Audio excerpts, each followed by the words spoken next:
panel today. I'm going to bring up right now Michelle B. Griffin. We've got two Michelles in the house, Michelle Carley, and then I did see Mindy Stern as well. So we'll bring all of you ladies up on stage here.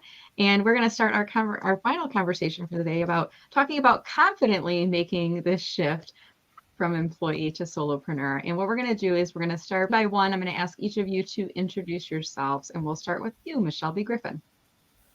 Welcome. Thank you, everyone, for sharing this precious Saturday. Thank you to Brenda and all these speakers. I've been chiming in since this morning, but I just want to welcome you. I am Michelle B. Griffin, the brand therapist, coming to you from Pensacola, Florida. I'm the founder of Standout Women Media, where what I do is change or transform and position women experts into visible authorities with my personal branding, public relations, and LinkedIn visibility programs, speaking, and training programs. I'm delighted to be here because, like many of you, I spent 5 years stuck in a hamster wheel of professional confusion on my journey to make what I call the Great Leap. So I'm really excited to break out some important concepts you should know about personal branding, PR, visibility, and LinkedIn visibility at that to really give you a jump start. All the things that I wish I would have known, learned, and did, I'm going to share. And I just want to shout out again to Brenda. This is probably a $5,000 course. This amazing experts here. So thank you so much for the opportunity to share. This is something I'm so passionate about. All right, maybe I should put a QR code where people can cash at me $5,000 before they leave here today. About running right now to Michelle Carley. So Michelle, go ahead and introduce yourself to our audience. Yeah, hi everyone. I'm Michelle Carley, the founder of Big Easy Bookkeeping Company. I designed a bookkeeping system that's a do-it-yourself system for small businesses. And that's what we do. We help businesses keep their books. I started my business 35 years ago, if you could believe that. That's a long time ago. Pat yourself on the back for being here, everyone, and for thinking about making a jump from employee to business owners. Okay, that's it. Wonderful. Thank you, Michelle, for joining us. I will let Mindy introduce herself next. Hello, everybody. I am so thrilled to be here today. What I do is I coach and I guide people who are ready to take charge of their careers. And I just want to say at the start, I would have given just about anything to have all of these amazing resources that Brenda put together today at my disposal when I started my company. This has just been amazing, and I can't imagine not having this for all these people. Let me step back for a moment, because at the height of my corporate career, I was the director of human resources for a very large national bank. And I loved my job. I loved what I did every single day, until I got the crushing news that we were being acquired by another bank. And my job was eliminated. And they didn't need two HR directors for sure. I'm sure some of you have experienced that punch in the gut that you didn't expect. I definitely expected to retire from that bank.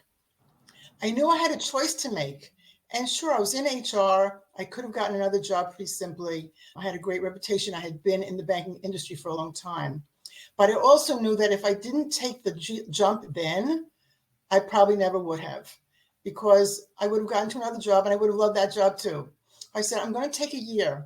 And I'm going to dedicate that year to building a company where I can help people to navigate their careers. And that's what I get to do every single day. We are now celebrating our 10th anniversary in May. And I get the honor of guiding people every single day to take charge of their careers. And that's what I love to do. And that's what I'm hoping to help you do today. A little bit, if you're ready to take that jump, I'm happy to help you get there. So we're going to jump right into our panel. I'm going to serve up one question for each of our panelists. We'll rotate around, and then we'll do some audience Q&A at the end. Michelle B. Griffin, first question is for you. And I want to ask you, what's the bare minimum that we need to do as we're getting started so people can be aware of what we're doing? What would you say? That's a great question. It's the whole reason I do what I do now with personal branding, PR, LinkedIn visibility, because instead of don't do what I did, I thought I needed to binge on content, courses, and credentials, right? No, what I should have been doing is building my personal brand. Now, for those who aren't really familiar with the concept, it is really just you putting yourself out there, shaping the narrative, the true, genuine you of how you want to show up, how you're sharing your expertise, and how you're solving problems. And put it this way, a lot of us here, a lot of the speakers here have told you how to make plans for your business and all the things, financial plans, accounting plans. I'm here to tell you, you need a personal brand plan, especially if many of us here, many of the speakers, their brand is us. It's a service business for the most part. And even if you have a product business, people want to get to know you. So that connection point, a personal brand is you, the connection, the emotional connection and promise you're making with the right people. Essentially, you want to be top of mind. So what it is forming your plan, and that's what I do with my Own Your Lane. So at the very bare minimum, do the foundational work before you just get out there. Now, the beautiful thing about this event, every aspect is given us so many nuggets. I've heard many, even the speakers, really even allude to some of the things I talk about in your personal brand plan and what I do. Laura, Brave by Design, and that clear message, that's exactly what I do with my clients. So I know you're not going to get that clarity right at the start. So if you at least, I'll tell you in the next question and some next answers about my known in your niche checklist, but at the beginning, before you even get out there, start thinking in your brand clarity trifecta. And it's something I mentioned in my LinkedIn branding book I wrote a year and a half ago, and my Own Your Lane book that's coming out in October. But there it is. Yeah, Brenda. Yes, there it is. Thank you for that. She's such a supporter. I appreciate that. Get some personal clarity on before you get the plan. Who are you internally? You have to be so strong and courageous to put yourself out there. That's step one of Own Your Lane. Then you're going to start thinking about the external clarity. Who is it that I really am equipped to serve? I want to serve. I like serving, because there's a lot of things, a lot of parameters there. And the third arm of your brand clarity trifecta is your professional or competitive clarity. When I work with my clients, we get really clear on how their brand is shaped, how they're positioned so that they are top of mind for what they want to do and known for something, and actually how they stand out. So it's super, super important to be positioned and have this clear message, right? Clarity sells, I think I heard Laura say, and I wrote that down. I'm like, yes. So at the end of the day, to wrap it up, start thinking about putting yourself out there, building that brand, and getting the clarity, because clarity sells and specificity sells. I think someone said something about specificity, speaking my language here, but very much minimum. Start thinking about it now and just realize it's a journey and you're going to start the process. Don't wait too long. It grows and compounds every day.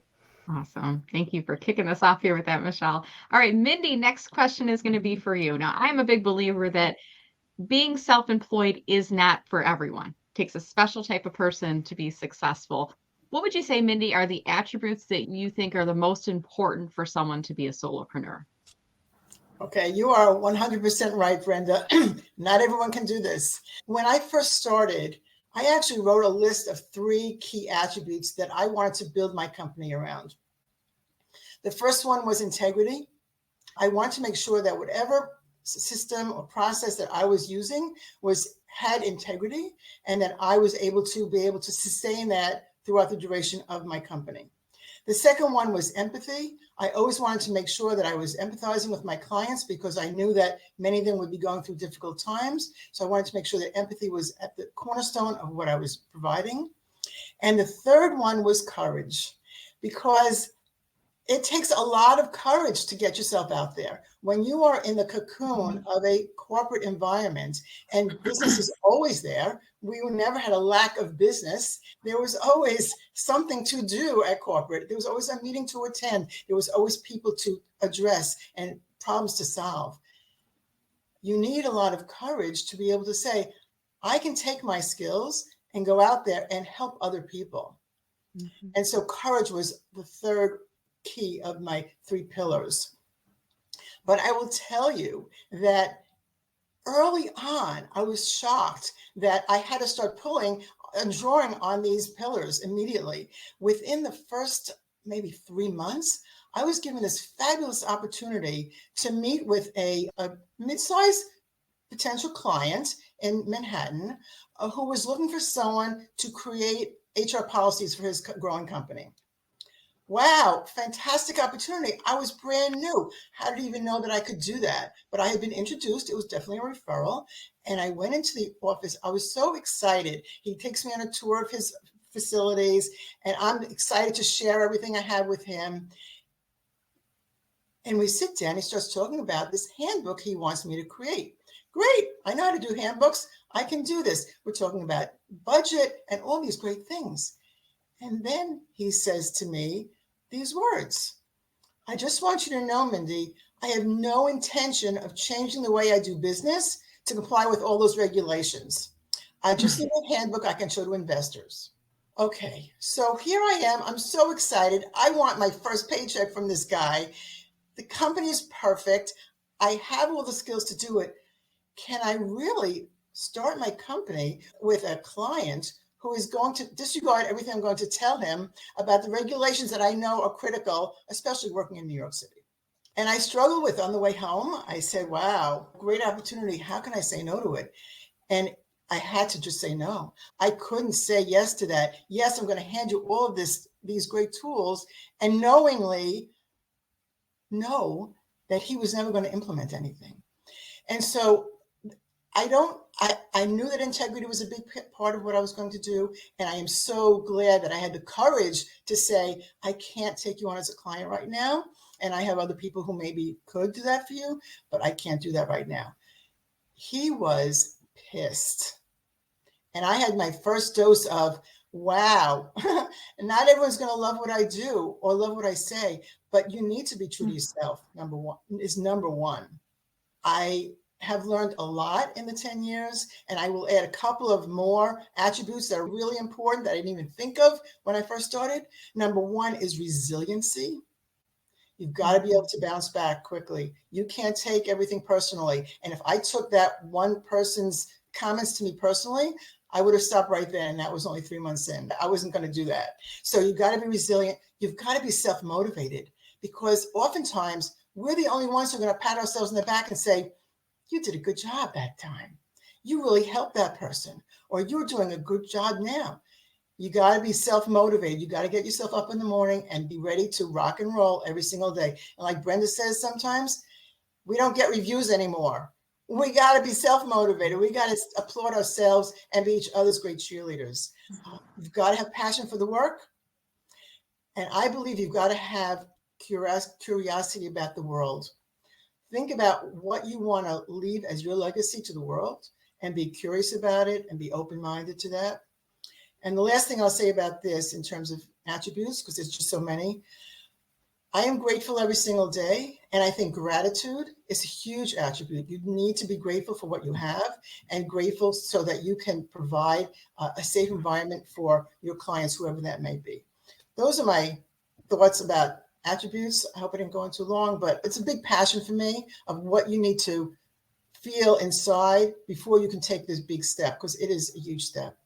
Thank you, Mindy. So many great things there. And we're talking today about how to confidently shift from being a corporate employee to a solopreneur. I think those attributes are definitely important, but we all know cash is king. My next question is for you, Michelle. And what do we need to know about business costs or tracking income as we are getting started? Yeah, that's a good question. For one thing, when you're first starting out, you need to determine what's going to be taxable and what's going to be non-taxable from a sales tax perspective. So it's good to contact the state that you are going to be dealing with and find out what that you're selling is taxable, what's not, so that you can track those separately.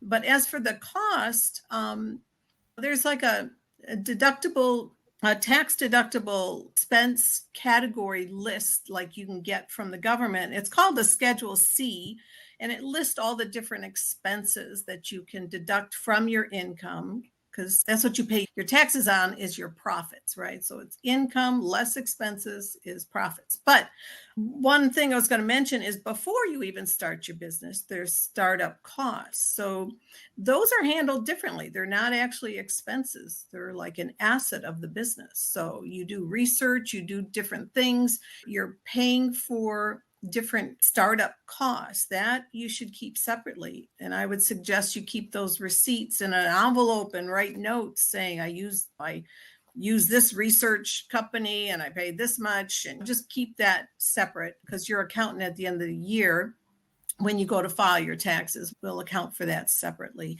But also I wanted to mention that we've taken that Schedule C, that's those expense lists, and we've come up with 35 different industry lists. So those are free on our website that you can, it's at bigeasy.com that you can get those. But go ahead. Did you have another question? Yeah, we'll keep rotating around. Thank you, Michelle. And I'll ask you if you want to drop that link inside chat, or Carol, who's helping us out, maybe she could drop that link in the chat as well.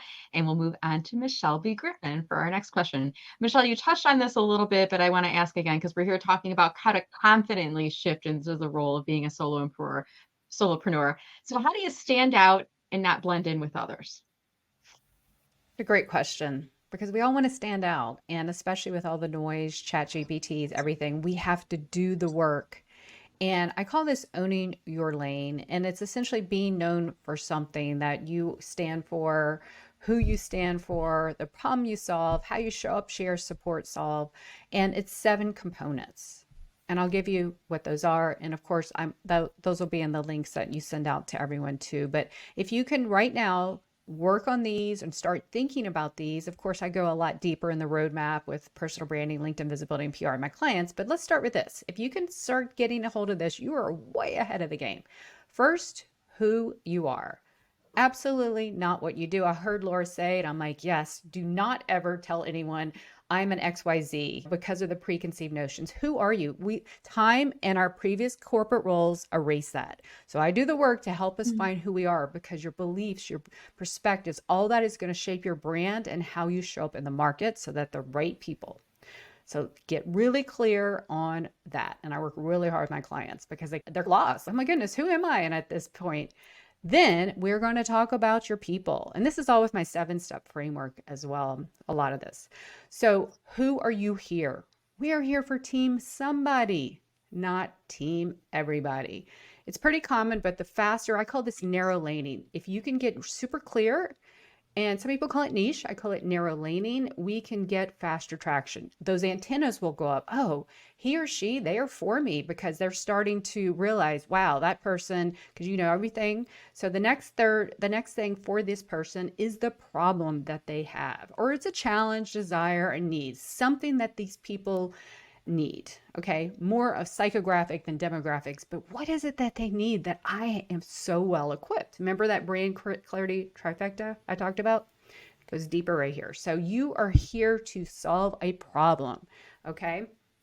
And essentially, you know exactly how you are going to solve that problem. That's in your positioning. What are the key components, the differentiators? And we all have them, and I have never failed finding them for clients. It's a beautiful puzzle of you, if you will, putting all the pieces so that you absolutely stand out. You are really well defined how you are different, right? This all goes back to being known for something, known in your niche. All right. We're not trying to be celebrities or famous or Instagram influencers. We are trying to be known in our niche, stand out in our niche, known for something. Then we want people to know how we help them, right? If you have clarity on how you help someone, they start associating you, the problem, and how you're going to help them. So that is, and I always say, go really simple at first. You don't have to have the Cheesecake Factory menu. Okay. Just be the food truck. Just be the food truck with your solution to get that narrow lane. And one of the other things, and this is in really no particular order, the way I do my roadmap, is your why. Now, Simon Sinek said in 2009, know your why. Guess what? I start with the problem first, who you're helping, and then you interject your story, your why. A lot of us here have a passion, expertise that you had an injustice or you saw this problem, and it just is so relatable, going back to your personal brand. So when you know your why, you can really translate that, goes so well into marketing communications. And then of course, with the publicity, PR, and LinkedIn, it just goes so well. Very high level. Those are the 7 areas of your known in your niche component. All right. So thank you. Those were great resources there and a great list to follow through on that, Michelle. So next question is for Mindy. And the question I have for you, Mindy, is how do you decide what services to offer? What do you think? It's a great question, Brenda. And I think some of it goes back to what Michelle was talking about in terms of knowing yourself and starting to think about what your brand looks like. When you have a lot of areas of expertise, sometimes it's hard to hone in on what you can actually market, right? What will someone actually buy from you? And so deciding what areas you're most passionate about, and then asking yourself if those skills are something you want to help someone else with, is a good way to begin thinking about those services. When I work with my clients, and I work with a ton of people who are ready to pivot, who are thinking about pivoting either in another role within corporate or outside of their corporate role, I ask them to think about what type of work energizes them, and then to visualize that. What energizes you? And then on the other side of it, what type of work drains you? And I ask them to put it down a list. Create a list of all your areas of expertise. Let's say there's 10 areas of expertise. And then next to each one of them, think about, does that area energize me or drain me? And for a great example is myself. Just because I had expertise in creating benefit plans when I was running HR, doesn't mean that's what I wanted to spend the rest of my life doing. I just happened to do that because it was part of my job. But I knew for sure that what energized me was training and development. It was employee relations. It was all the things that I ended up bringing into my company. And if I never looked at another pension plan again, I'm fine with that. You don't need to do every area of your expertise. And so hone in on what energizes you, because you're going to be doing it. And if you want to spend every day happy to get up and go to work and happy to help others in that area. One of the things that I thought was extremely helpful for me was early on, I created a board of directors for myself. And that were people that I knew in different areas of expertise who could help me brainstorm what was going to be good for my company going forward. And so it wasn't a board of directors like we had at corporate, but I was very accustomed to brainstorming with people at a higher level. And so I had someone who I knew from legal, and someone I knew from taxes, and someone who I knew from financials, and someone I knew from marketing, all come together to help brainstorm what my new baby was going to look like. As I'm forming my AIM resource group, I wanted to be sure that I touched upon every area and started thinking about all these different things that I needed to consider before launching it. And one of those board members said to me early on, your clients will dictate the needs for your service. And I didn't understand what she meant at that time, but I have noticed that as my business has evolved, my services have evolved. When I first started, I did what I knew best, which was HR consulting. I helped small and mid-sized companies with HR handbooks and regulations and I-9 audits and all those kinds of things. As my clients grew, they started seeing a need for leadership development. Hey, Mindy, you did great with all those policies and procedures. Can you help my managers become leaders? Yes, I can. I would love to do that. And I love that so much more than what I was doing initially, because you have to evolve with your clients. And I have noticed that over and over again. And we had to evolve again when COVID hit, because I couldn't go into my clients' companies anymore. I wasn't welcome in all those offices any longer. I didn't want to go. And so I started evolving into more of career development in terms of resumes and interview prep and all those kinds of things. You've got to be able to be nimble and listen to the market and what is needed at that time for your businesses. So in terms of services, think about what energizes you, discard everything that drains you, and start focusing in that direction. All right, last question is for you, Michelle, and then we'll open this up for some audience Q&A. We'll start to wrap us. What should we do before we end our job from an accounting perspective? Okay, what I would suggest is before you give up your paycheck, it might be good to, for one thing, we have a checklist that you could follow for startups to get your number, get and file with the state, your name, and there's a lot of different things that you want to keep track of, but that you want to do. But before you give up the paycheck, I would try to get a bank or credit union account and get a loan, get a line of credit, get that set up, get things situated before you make the leap is what I would do. Their cash is king. Cash flow is the biggest problem that I can see that small businesses have when they start out. So if you have a little bit of a cushion with a loan from the get-go, I think it could make things easier on you. Yeah, I'd like to share the link about where they could get this checklist. I think there's 12 or more different items that you should consider before you make the leap. And it's just a startup checklist on our website. All right, wonderful. As we wrap up here today, Michelle, I'll keep you up on screen right now and we'll have you start off. Again, if people are interested in working with you or doing business with you, what's the best place that they could go to do? Yeah, I do have do-it-yourself confidence building for bookkeeping if anyone's interested on Wednesday coming up. So that's a webinar for an hour at 1:30 Eastern Standard Time. We also have a 14-day trial of our bookkeeping system. That's a Google Sheet add-on called Big Easy Accounting. So that's one way they could try this out. But we're all about support. So we come alongside you and help you out that way. Yeah, so bigeasy.com is the website. Yeah. So all right. Wonderful. Thank you. Mm-hmm. All right, great.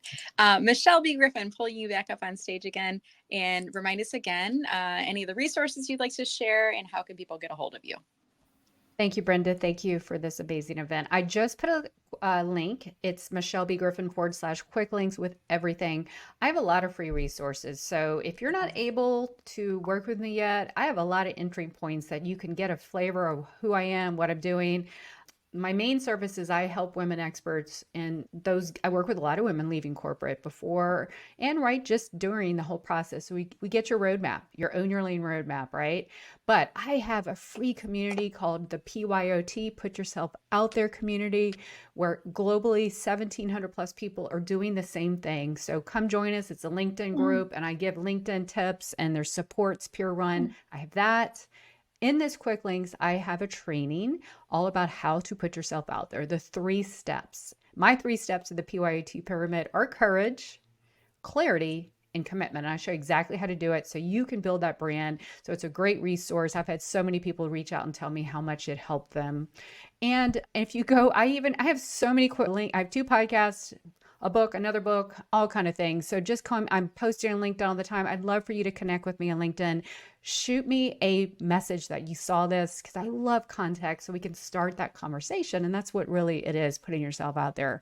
Check it out. You'll see how I can help you, support you. And at the end of the day, my mission, Brenda, is to help more women put themselves out there with their unique expertise so they can own their lane and just make a huge impact with their transformative work and ideas. So I just want to thank you, everybody, and thank you, Brenda, and everyone for today's incredible event. All right, wonderful. Thank you, Michelle, for being here for today. And next up, and not last but not least, is Mindy. Mindy, go ahead and tell us a bit about if we were interested in working with you. I'm going to hold up your book too, because we didn't talk. Yay. So I thank you for holding my book. You are the CEO of your career. If you remember that, that's what I do. I help people understand how to navigate their careers. The career doesn't own you. You own your career. Whatever you decide, that's what it should be. And I can help you get there. Please connect with me on LinkedIn. I'd love to see you there. I have a checklist that you can access that talks about every step of the way. If you want to go from soup to nuts of your shift from corporate to solopreneur, go there. Get the checklist, take a look at it. I would love to have a discovery call with anyone who's interested. Love to hear where you are in your process and how perhaps I can help you get there faster and further. If you're interested in joining, I do also have a community on LinkedIn. It's a private community. If you're interested in my accelerator community, love to have you in a very wonderful and generous community. We all help each other and support each other in our careers. This has been a fabulous opportunity. Thank you so much, Brenda, Michelle, and for all the speakers that were on today. It's been just a glorious day and so much great information and great people. So thank you, Brenda, for putting it all together and including us in your dream. Oh, it is a dream. It's a dream that started as a little dream and then it became a bigger dream to do something like this. So I want to thank all of you ladies so much for being on.